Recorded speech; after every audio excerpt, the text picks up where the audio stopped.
Hey guys, alright, today we're going to crimp an Ethernet cable. So first what you want to do is you want to remove the sheathing on the wire using the little handy dandy wire stripper. Pull that sheathing off. It's going to expose the twisted pairs. It's going to take a few minutes to separate each pair and then go ahead and untwist them and get all the wires nice and organized.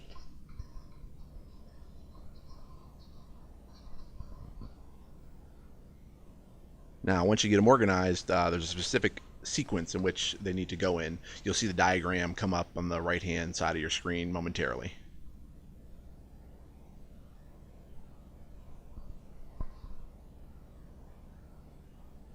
Boom, there you go. Alright, here comes the diagram. Excellent.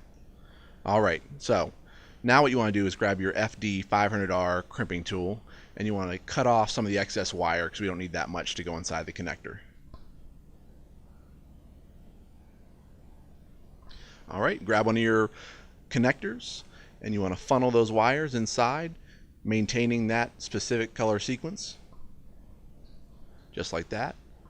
I like to insert mine a little bit more, make sure that some of the sheathing gets in there a little bit, makes it nice and clean. Okay, so next you want to grab the FD500R tool and you want to insert the connector into the top right slot. It clips in kind of like you'd clip it into a wall jack.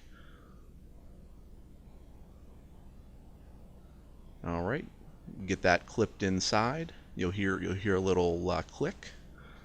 Once you do that, you just want to squeeze the crimping tool closed. There we go. Alright, now make sure you just go ahead and unclip it from the tool.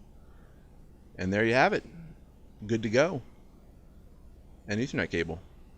Nicely crimped. Everything's available at www.ferrellsdirect.com. Check the links below.